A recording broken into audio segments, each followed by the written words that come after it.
करती हूँ आप सब ठीक होंगे। आज हम उर्दू के सबक में पढ़ेंगे हरफ खे की पढ़ाई। कल हमने पढ़ा था हरफ हे की पढ़ाई, आज हम पढ़ेंगे हरफ खे की पढ़ाई।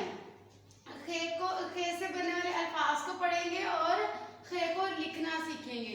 इससे पहले हम अलिफ ता हे की दोहराई करेंगे और फिर हम खे पढ़ेंगे। ये क्या है?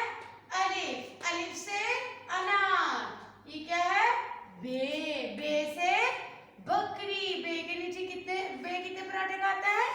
एक पराठा। बे कितने पराठे खाता है? एक पराठा। उसके बाद ये क्या है? पे।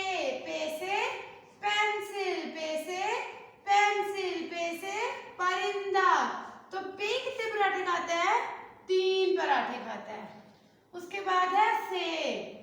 ते। ते कितने पराठे खाता है? ते 2 पराठे खाता है। और ते से क्या बनता है? ते से तितली। ते से तरबूज। उससे आगे ये क्या है? टे। टे पर एक टोपी होती है। टे पर एक टोपी होती है। और टे से टोपी। टे से टोपी। टे से टोकरी। आगे क्या है? से। से कितने पराठे खाता है? से भी 3 पराठे खाता है। 1 2 और 3। से समर। से समर। बे पे ते टे से, ये बे का खानदान है। इसको हम एक ही तरह लिखते हैं, बस इनके पराठों में फर्क होता है। उसके बाद जीम। जीम का खानदान में जीम चे हे और खे आता है। जीम कितने पराठे खाता है? जीम 1 पराठा खाता है। और जीम से जूता। उसके बाद चे। चे कितने पराठे खाता है? चे 3 पराठे खाता है। चे से चिड़िया। उसके आगे हे। हे से हमने क्या पढ़ा था? हे कितने पराठे खाता है? हे कोई पराठा नहीं खाता। और कल हमने हे से क्या पढ़ा था? हे से हलवा। हे से हुक्का। हे से होश। हे से हजाम। हे से हलवाई। आज हम हरफ खे पढ़ेंगे।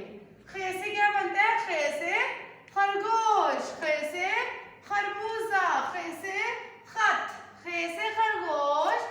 खे से खरबूजा। खे से खत। इसको भी लिखना बहुत आसान है। जैसे हमने जीम चे हे खे को लिखा था, इसी तरह हम खे को लिखेंगे। यहाँ पे हमारे पास एक नुक्ता है। अब हम पेंसिल को उसी नुक्ते पर रखेंगे और हम इसको लिखना सीखेंगे। जैसे हमने छोटा सा मुंह, बड़ा सा पेट।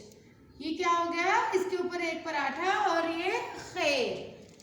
छोटा सा मुंह, बड़ा सा पेट और एक पराठा। ये क्या है? खे।